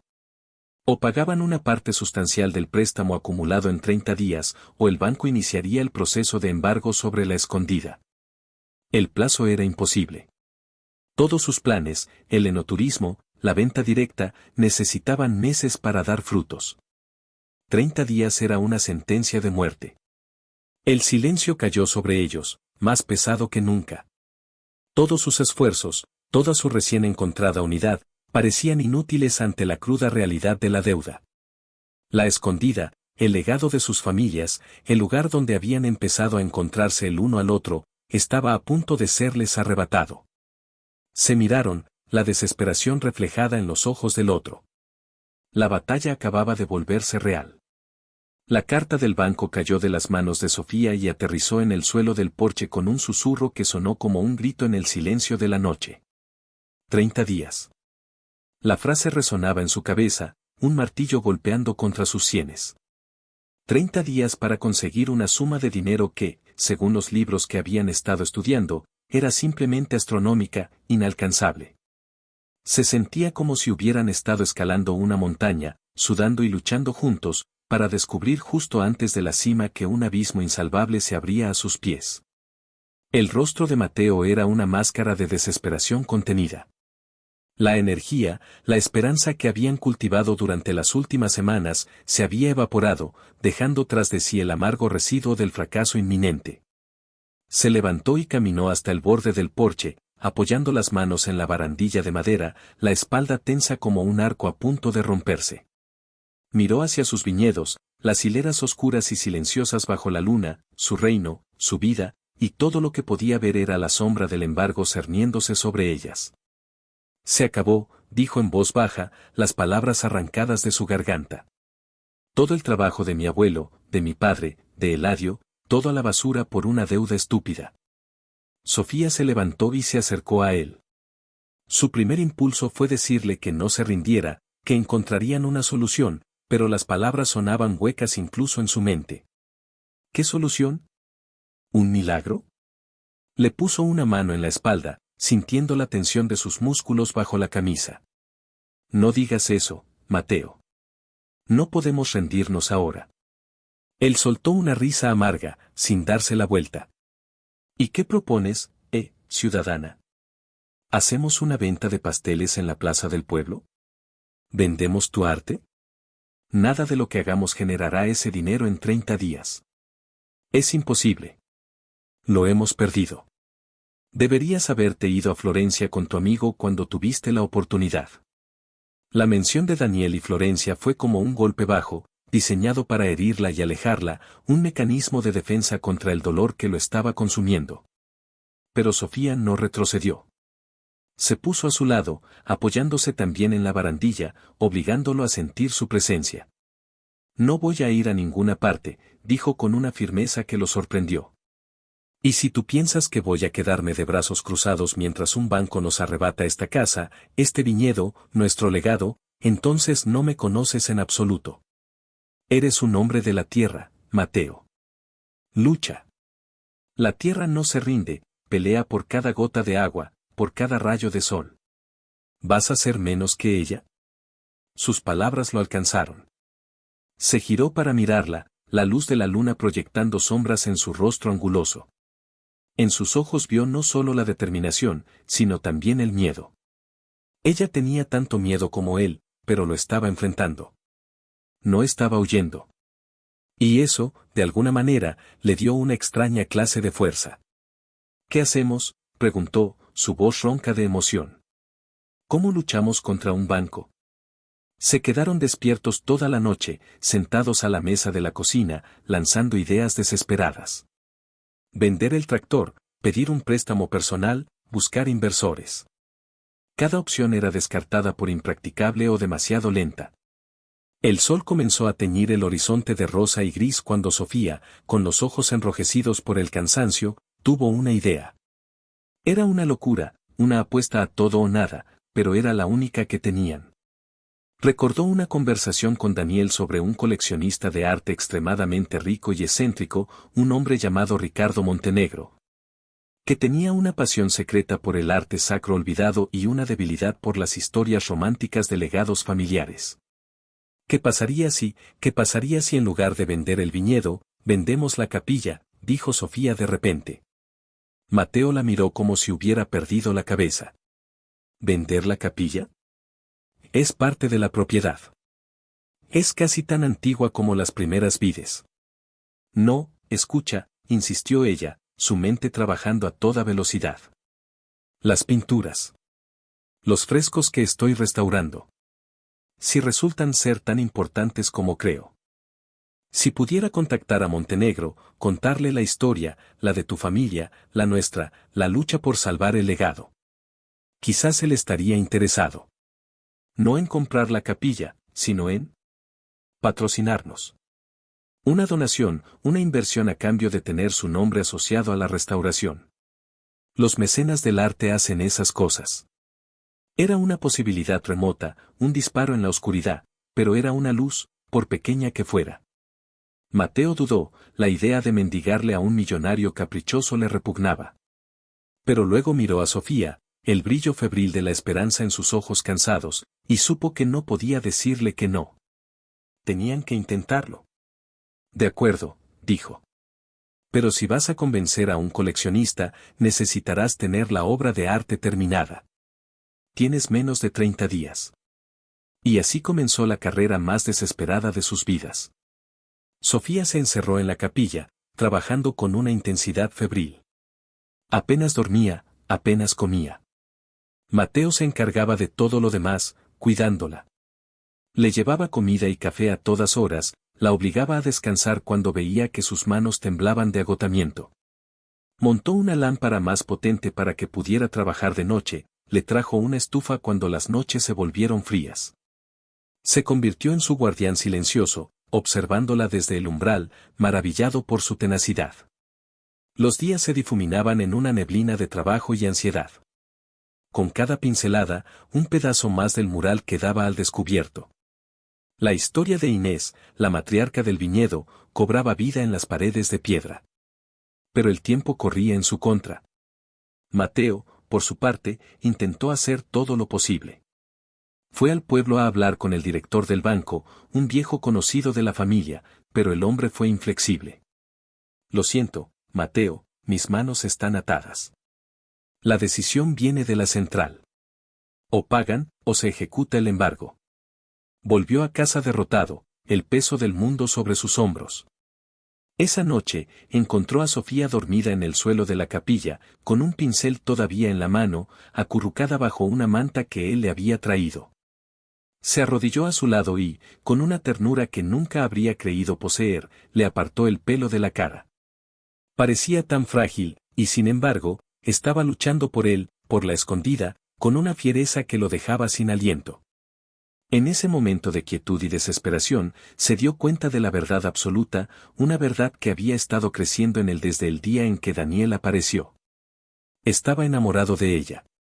No era solo deseo, no era solo atracción o un sentimiento de posesión. Era amor. Un amor profundo, abrumador y aterrador, porque había nacido bajo la amenaza de perderlo todo, incluida a ella. Cuando Sofía se despertó, lo encontró sentado a su lado, observándola con una intensidad que la hizo sonrojar. ¿Qué pasa?, preguntó, su voz ronca por el sueño. Nada, mintió él. Solo pensaba. Se levantaron y, por un instante, se quedaron uno frente al otro en el silencio de la capilla iluminada por la luna. El mural casi terminado parecía observarlos. Gracias, dijo él de repente. ¿Por qué? Por no haberte ido. Por quedarte a luchar. Por todo. La emoción en su voz era palpable. Él dio un paso hacia ella, acortando el espacio entre ellos. Sofía levantó la cabeza, su corazón latiendo con fuerza. Esta vez no había interrupciones.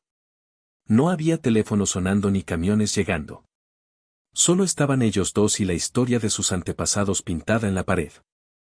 Él levantó una mano y le acarició la mejilla, su pulgar trazando la línea de su mandíbula. Sofía cerró los ojos, disfrutando de su tacto.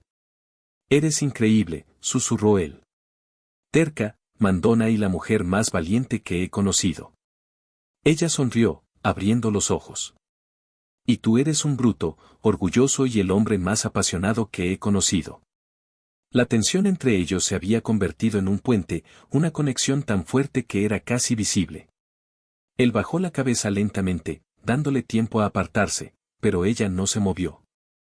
Se inclinó sobre sus pies, acortando los últimos milímetros que los separaban. Y entonces, la besó. El beso fue suave al principio, un roce de labios exploratorio, una pregunta silenciosa. Luego, cuando ella le respondió, rodeando su cuello con los brazos y atrayéndolo hacia ella, se volvió más profundo, más hambriento. Fue un beso que llevaba semanas esperando, cargado de toda la frustración, el deseo, la rabia y la ternura que habían acumulado. Sus labios se movían juntos con una familiaridad desesperada, como si hubieran estado esperando ese momento toda su vida. Él la estrechó contra sí, una de sus manos enredándose en su pelo, la otra en la curva de su espalda, pegándola a su cuerpo. Podía sentir cada centímetro de él, duro y fuerte, y se derritió en sus brazos. Se separaron sin aliento, con las frentes apoyadas una en la otra. Sofía, jadeó él, como si su nombre fuera una oración. No digas nada, susurró ella. Y volvió a besarlo. Esa noche, hicieron el amor en la vieja casona, en la habitación de ella. Fue una entrega total, desesperada y hermosa. Cada caricia, cada beso, era una afirmación de lo que sentían, un acto de desafío contra el destino que amenazaba con separarlos. Se amaron con la urgencia de quienes podrían perderlo todo al amanecer, encontrando en el cuerpo del otro un refugio, un hogar. A la mañana siguiente, despertaron abrazados, la luz del sol filtrándose por la ventana. Por un momento, fueron solo un hombre y una mujer, envueltos en la calidez de las sábanas. Pero la realidad volvió con la crudeza de la luz del día. El plazo seguía corriendo. La carta que Sofía había escrito a Ricardo Montenegro, junto con las fotos del mural restaurado, había sido enviada por correo urgente. Ahora solo quedaba esperar. Y terminar la obra. Con fuerzas renovadas por lo que había pasado entre ellos, se dedicaron a sus tareas. Sofía dio los toques finales al mural. Mateo organizó la bodega y preparó una presentación de sus mejores vinos, por si el milagro ocurría y Montenegro decidía visitarlos. Los días pasaban, la tensión aumentando con cada amanecer. Se movían en una nueva intimidad, sus manos buscándose constantemente, compartiendo sonrisas robadas y besos apresurados. Pero la espada de Damocles del embargo pendía sobre sus cabezas. Una semana antes de que se cumpliera el plazo, no habían recibido respuesta. La desesperación comenzó a filtrarse de nuevo. Quizás no le interesó, dijo Sofía una noche, su voz apagada. O quizás la carta ni siquiera le llegó. Fue una idea estúpida. No fue estúpida, dijo Mateo, abrazándola por la espalda mientras ella miraba por la ventana. Fue la idea más valiente que he escuchado. Pase lo que pase, lo intentamos. Juntos. Apoyó la barbilla en su hombro, inhalando el perfume de su pelo. Sí, si lo perdemos todo, dijo ella, con la voz quebrada. Si nos quitan el viñedo. No te perderé a ti, la interrumpió él, girándola para que lo mirara. Eso es lo único que importa. Iremos a donde sea. Empezaremos de cero. Yo sé hacer vino, tú sabes restaurar el mundo. Sobreviviremos. Sus palabras eran el ancla que ella necesitaba. Se abrazó a él, encontrando refugio en su fuerza. Pero la idea de ver a Mateo sin su tierra, sin la pasión que lo definía, le rompía el corazón. A 3 días del plazo final, ocurrió el milagro. Un coche negro y lujoso, mucho más elegante que el de Daniel, subió por el camino de la escondida. De él bajó un hombre de unos 60 años, vestido con un traje de lino impecable, con el pelo plateado y una mirada astuta y penetrante. Era Ricardo Montenegro. No había respondido a la carta porque, como un verdadero coleccionista, prefería ver la obra en persona y sin previo aviso. Sofía y Mateo lo recibieron con el corazón en un puño. Sofía lo llevó directamente a la capilla. Mientras caminaban, le contó la historia de la familia, la de Inés, la del testamento de su abuelo, la de su propia batalla por salvar el legado. Mateo lo seguía en silencio, sintiéndose un intruso en ese mundo de arte y millones. Montenegro entró en la capilla y se quedó en silencio durante varios minutos, sus ojos recorriendo cada detalle del mural. Paseó, se acercó, examinó la textura de la pintura, la vivacidad de los colores. Sofía contuvo la respiración. Finalmente, el hombre se volvió hacia ella. Es magnífico, dijo, su voz resonando en la pequeña capilla. Una auténtica joya oculta del arte popular español. Su restauración, señorita Rivera, es exquisita. Ha rescatado no solo la pintura, sino su alma. El alivio que sintió Sofía fue tan inmenso que casi se tambaleó. Montenegro se volvió hacia Mateo. ¿Y usted es el que hace el vino, no? Mateo asintió, su garganta seca. Mi socia me dice que están en problemas financieros, dijo Montenegro sin rodeos. Es una pena que un lugar con tanta historia se pierda por algo tan vulgar como el dinero. Mateo apretó los puños. Luchamos hasta el final. Lo veo, dijo Montenegro, y una leve sonrisa apareció en sus labios.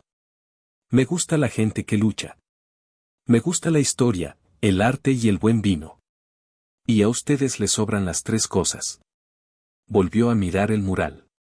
Quiero que mi fundación patrocine la conservación de esta capilla y su conversión en un pequeño museo abierto al público un par de veces al año. Les ofrezco una suma que cubrirá con creces sus deudas y les dará capital para empezar sus nuevos proyectos. Hizo una pausa y los miró a ambos. A cambio, solo pido 2 cosas. La primera, una placa con el nombre de mi fundación en la entrada. La segunda, que me reserven cada año la primera caja de su mejor vino. El Legado Vargas. Sofía y Mateo se miraron, incrédulos. No podían hablar. Las lágrimas llenaron los ojos de Sofía. Mateo, por primera vez en su vida adulta, sintió que sus propios ojos se humedecían. Se habían salvado.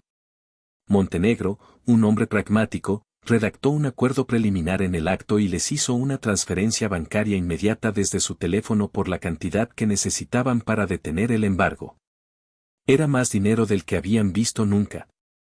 Esa tarde, después de que Montenegro se fuera, prometiendo volver con sus abogados para formalizarlo todo, Mateo fue al banco.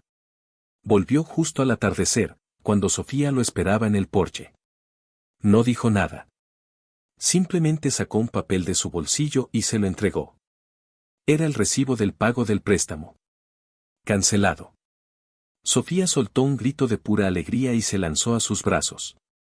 Mateo la levantó en vilo, dándole vueltas mientras ambos reían y lloraban al mismo tiempo. La escondida era suya. Libre. El futuro que habían planeado juntos era de nuevo posible. Esa noche, lo celebraron. Mateo abrió una de las botellas más antiguas y valiosas de la bodega, una que don Eladio había guardado para una ocasión verdaderamente especial. Se sentaron en el porche, bebiendo el vino que sabía a historia, a tierra y a victoria. Lo hicimos, susurró Sofía, apoyando la cabeza en el hombro de él. Tú lo hiciste, la corrigió él. Tus manos, tu talento, salvaron este lugar. No. Lo hicimos nosotros. Tu pasión por esta tierra es lo que inspiró todo. Es lo que enamoró a Montenegro. Es lo que me enamoró a mí. La confesión quedó flotando en el aire fresco de la noche. Mateo le tomó la cara entre las manos y la miró a los ojos, su expresión seria y llena de una emoción profunda. Te quiero, Sofía Rivera, dijo, las palabras brotando con una certeza absoluta. Te quiero más de lo que he querido nunca a esta tierra. Te has convertido en mi hogar. Y yo a ti, Mateo. Te quiero, mi vaquero terco y orgulloso. Se besaron, un beso largo y profundo que sellaba no solo la victoria sobre sus deudas, sino el comienzo de su vida juntos. Se sentían invencibles. Habían enfrentado la peor de las tormentas y habían salido de ella más fuertes, más unidos. Sin embargo, en la ciudad, un par de ojos llenos de resentimiento leían la noticia en una revista de sociedad sobre el inesperado mecenazgo de Ricardo Montenegro a una bodega perdida. Daniel, que había dado por sentado que Sofía volvería a él arrastrándose una vez que su aventura rural fracasara, sintió una oleada de celos y rabia. Ella no solo se había quedado, sino que había triunfado. Y lo había hecho con ese paleto. La semilla de la venganza empezó a germinar en su mente. Él conocía secretos del mundo del arte, secretos sobre la procedencia y autenticidad de las obras que podrían convertir el sueño de Sofía en una pesadilla. No había perdido la guerra, se dijo a sí mismo. Solo había perdido una batalla. La paz en la escondida, ganada con tanto esfuerzo, podría ser más frágil de lo que pensaban. Los meses que siguieron fueron como un sueño. Con la inyección de capital de Montenegro, la escondida floreció. Pusieron en marcha todos sus planes, la página web, las catas de vino, la renovación de las habitaciones para huéspedes. La bodega, que antes luchaba por sobrevivir, empezó a recibir pedidos de todo el país. El nombre de Legado Vargas comenzó a sonar en los círculos de entendidos, asociado no solo a un vino de calidad, sino a una historia de resiliencia y arte. Mateo y Sofía trabajaban codo con codo, sus vidas y sus pasiones entrelazadas. Las discusiones habían sido reemplazadas por una comunicación fluida, casi telepática. Él cuidaba de la tierra y del vino, ella cuidaba del negocio y de la belleza del lugar. Juntos, eran imparables. Su amor se hizo más profundo y sereno.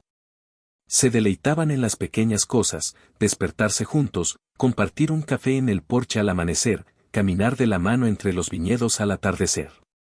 Descubrieron las manías del otro, él dejaba la ropa sucia en el suelo, ella no podía dormir sin leer al menos un capítulo de un libro. Se convirtieron en un equipo, en una familia de dos. Elena, la ama de llaves, los observaba con una sonrisa de satisfacción. Don Eladio lo sabía, les dijo un día. Sabía que esta tierra los uniría. Él no los condenó a un año de convivencia, les regaló la oportunidad de encontrarse. Un día, mientras preparaban todo para la inauguración oficial de la capilla museo, Sofía recibió un correo electrónico. Era de un prestigioso crítico de arte de una revista internacional.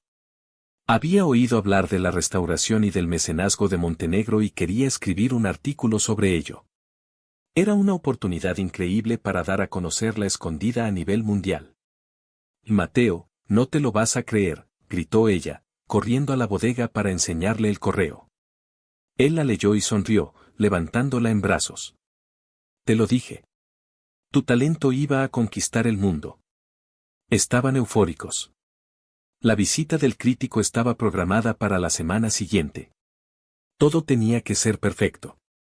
Pero unos días antes de la visita, llegó un paquete a nombre de Sofía. No esperaba nada. Lo abrió con curiosidad. Dentro, había un sobre sin remitente. Y dentro del sobre, había unas fotografías y un informe pericial. Las fotos eran imágenes de alta resolución de secciones del mural de la capilla, junto a otras fotos de frescos muy similares en una iglesia de un pueblo perdido de Italia. El informe, firmado por un experto anónimo, afirmaba con rotundidad que los murales de la Escondida no eran una obra original, sino una copia casi perfecta, un plagio. La firma del autor original, según el informe, un tal Giovanni Bellini, un artista menor del siglo XVIII, estaba ingeniosamente oculta en un pliegue de la túnica de uno de los personajes. Sofía sintió que el suelo se abría bajo sus pies. Miró las fotos, el informe.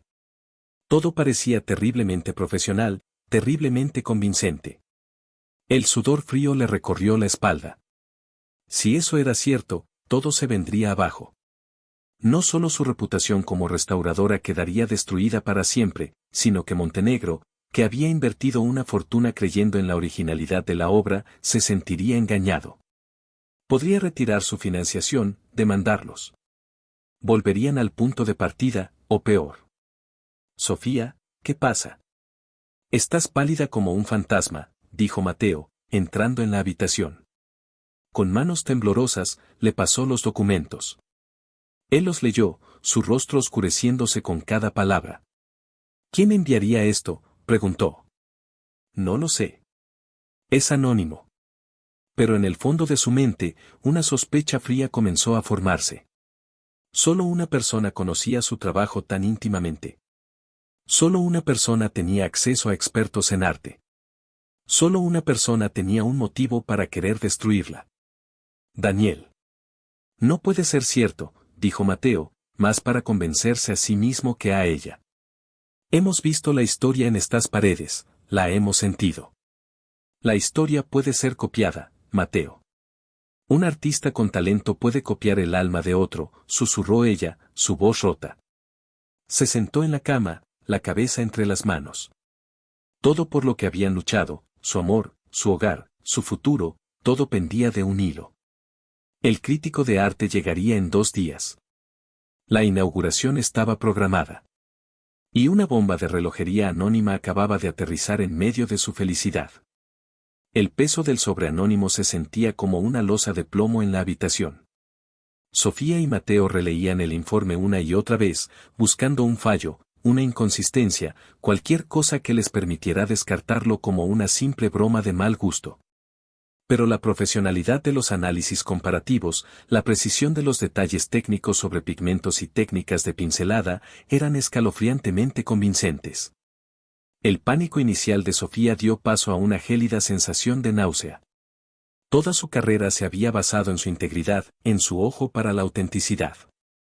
La acusación de haber promovido una falsificación, aunque fuera sin saberlo, la destruiría. Tiene que ser Daniel, dijo al fin, la sospecha convirtiéndose en una certeza amarga.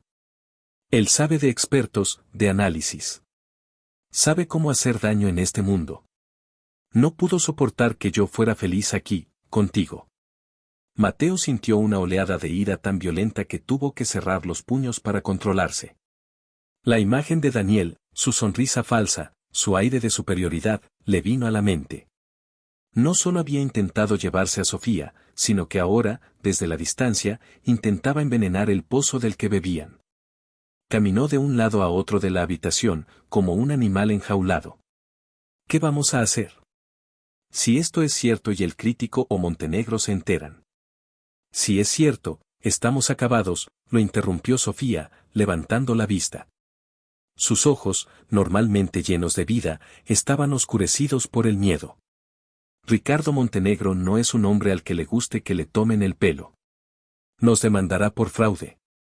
Perderíamos la Escondida de todos modos y quedaríamos endeudados de por vida. Se hizo un silencio pesado, roto solo por el tic-tac de un reloj en el pasillo, un sonido que de repente parecía contar los segundos que les quedaban antes de la explosión. La primera reacción de Mateo fue puramente visceral. Vamos a cancelar la visita del crítico. Diremos que ha habido una inundación, un incendio, lo que sea. Y le diremos a Montenegro que hemos encontrado problemas estructurales en la capilla y que el proyecto se retrasa indefinidamente. No podemos, replicó Sofía, sacudiendo la cabeza. Eso solo levantaría sospechas. Montenegro enviaría a sus propios expertos y descubrirían la verdad. Sería peor. Pareceríamos culpables. Entonces vamos a la ciudad, encontramos a ese imbécil de Daniel y lo obligo a decir la verdad, gruñó Mateo. No tenemos pruebas de que fuera él.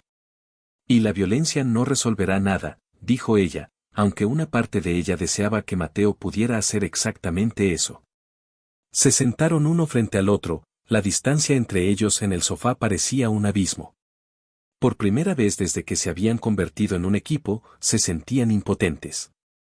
La amenaza no era una deuda tangible que pudieran pagar, sino una duda, un veneno que atacaba el mismísimo corazón de su victoria.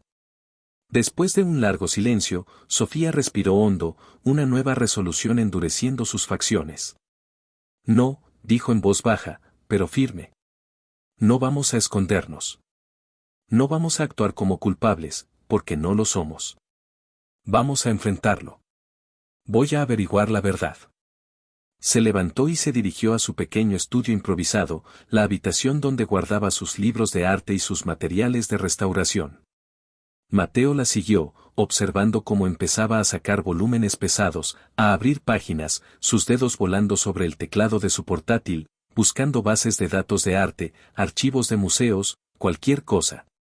La única forma de combatir una mentira es con una verdad más grande, dijo, sin levantar la vista de la pantalla.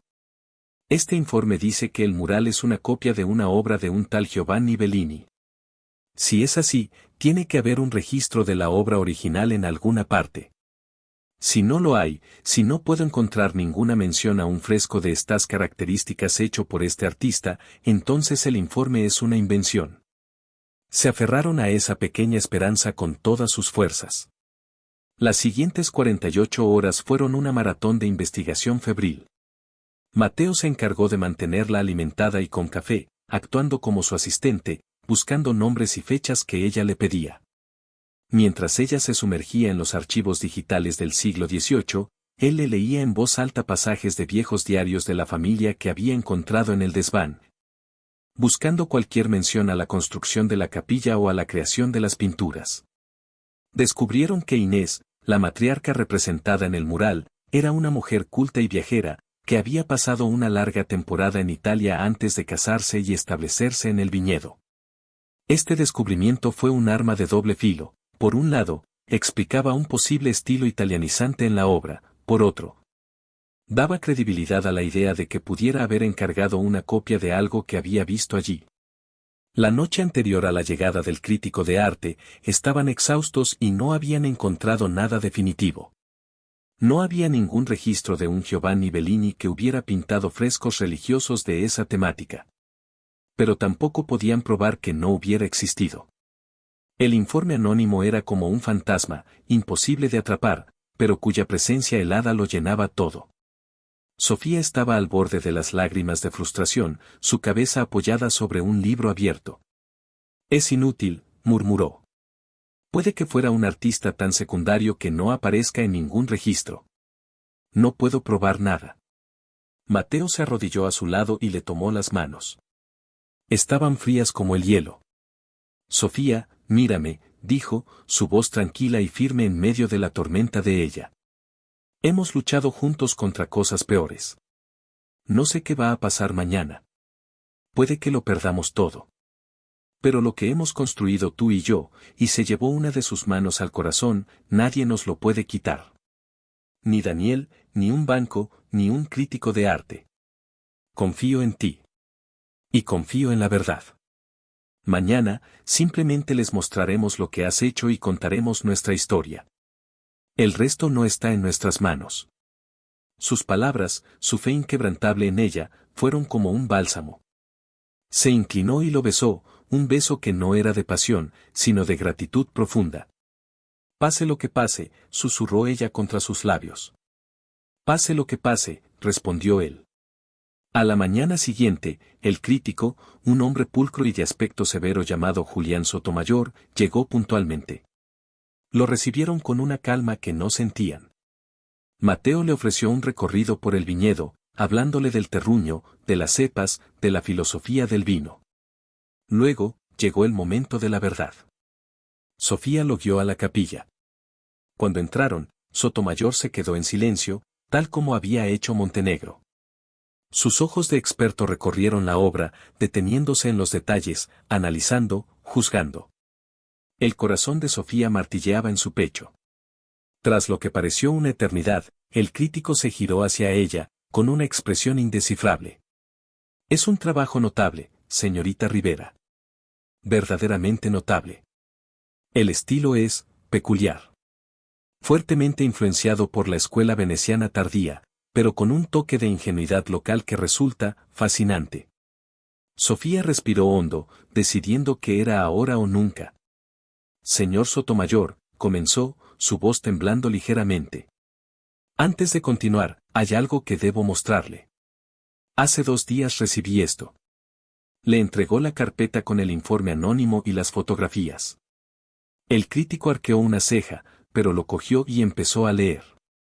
Mateo, que había permanecido en silencio en un rincón, contuvo el aliento. Vio cómo la expresión de Sotomayor pasaba de la curiosidad a la concentración y luego a una leve sonrisa irónica. Cuando terminó de leer, levantó la vista y miró a Sofía. Señorita Rivera, ¿quién le ha enviado esta elaborada pieza de ficción? El alivio inundó a Sofía con tanta fuerza que tuvo que apoyarse en la pared. ¿Ficción? ¿Está seguro?